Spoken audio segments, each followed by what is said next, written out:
Hi hello welcome to கௌரிஸ்கோம். எல்லாம் எப்படி இருக்கிறீங்க? இன்றைக்கி சண்டே விலாக் போட்டே ரொம்ப நாள் ஆகிப்போச்சு. கொஞ்சம் இடையில கொஞ்சம் தொந்தரவுகள் இருந்ததுனால போட முடியல. இன்றைக்கி நம்ம சண்டே என்ன பண்ணுறோம், என்ன ஸ்பெஷலாக பண்ணுறோம் அப்படிங்கிறத பார்க்கலாம் வாங்க. ஃபஸ்ட் மங்களகரமாக பால் காய்ச்சிடலாங்க. சரிங்களா? சொல்லுவாங்க நம்ம பெரியவங்க, முதல்ல வீட்டில் பால் தான் ஃபஸ்ட்டு காய்ச்சணும்னு சொல்லுவாங்க. அது பொங்கி வர்ற மாதிரி நம்ம லைஃப்பும் பொங்கி இருக்கும் அப்படின்னு சொல்லுவாங்க. ஆனால் இப்போ அப்படியெல்லாம் பண்ண முடியாது. இருந்தாலும் இது சண்டே, அதனால் முதல்ல பாலை காய்ச்சியாச்சு. அடுத்தது என்ன பண்ணலாம்னு பார்க்கலாம். இன்றைக்கி காலையில் டிஃபன் பார்த்தீங்கன்னா கத்திரிக்காய் பஜ்ஜி தான் செய்ய போகிறோம். கத்திரிக்காய் பஜ்ஜி, இட்லி கத்திரிக்காய் பஜ்ஜிங்க. சளி பிடிச்சி ரொம்ப காரசாரமாக சாப்பிடணும் போல் தோணுது. ஆனால் வாய்க்கு பிடிக்கவே மாட்டேங்குது. அதனால் சரி கொஞ்சம் காரம் புளிப்புமா சாப்பிட்லான்னு சொல்லிட்டு கத்திரிக்காய் பஜ்ஜிக்கு கத்திரிக்காய், உருளைக்கிழங்கு, தக்காளி, வெங்காயம், புளி, பச்சை மிளகா, 4 பூண்டு, கருவேப்பிலை, கொத்தமல்லி எல்லாம் போட்டு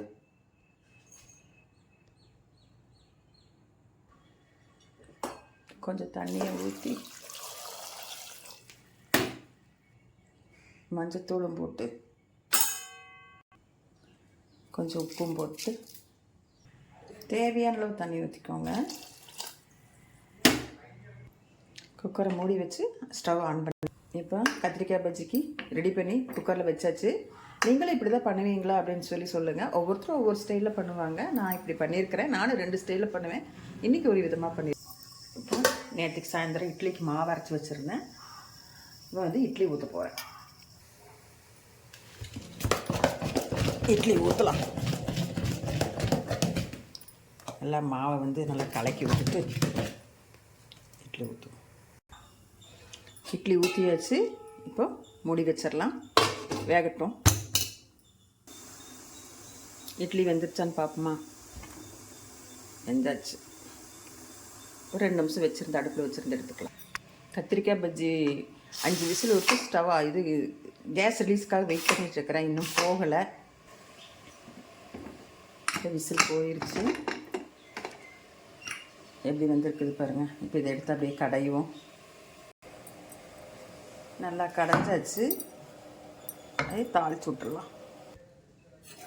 இட்லி ரெடி, கத்திரிக்காய் பஜ்ஜியும் ரெடி.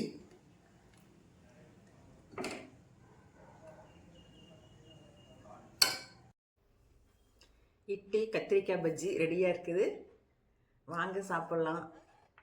குளிருக்கு நல்ல இதமாக சூடாக சூப்பராக இருக்குது. நீங்கள் என்ன செஞ்சீங்கன்னு சொல்லி எனக்கு கமெண்ட் பண்ணி சொல்லுங்கள். சாப்பிட்லாம் வாங்க.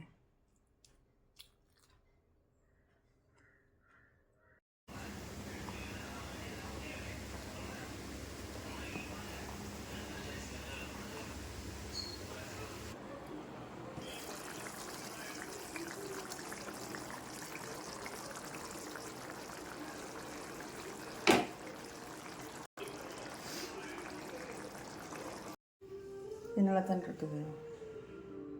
சமையல் வேலையை ஒரு வழியாக எனக்கு முடிஞ்சிருச்சு. ஒயிட் ரைஸ் வச்சுருக்கிறேன், சிக்கன் கிரேவி செஞ்சுருக்கிறேன். நான் செய்யலை, பொண்ணு தான் செஞ்சால். தக்காளி ரசம் வச்சுருக்குறாங்க. நல்லா குளிருக்கு ஏற்ற மாதிரி சளிக்கெல்லாம் உகந்தது. இன்றைக்கி சமையல் எங்கள் வீட்டில் இவ்வளோதாங்க. வாங்க சாப்பிட்லாம். இந்த வீடியோ பிடிச்சிருந்தது அப்படின்னா எனக்கு ஒரு லைக் பண்ணுங்கள், ஷேர் பண்ணுங்கள், கமெண்ட் பண்ணுங்கள். அப்படியே கௌரிஸ்கோம் சேனலை சப்ஸ்கிரைப் பண்ணிவிட்டு பாருங்கள்.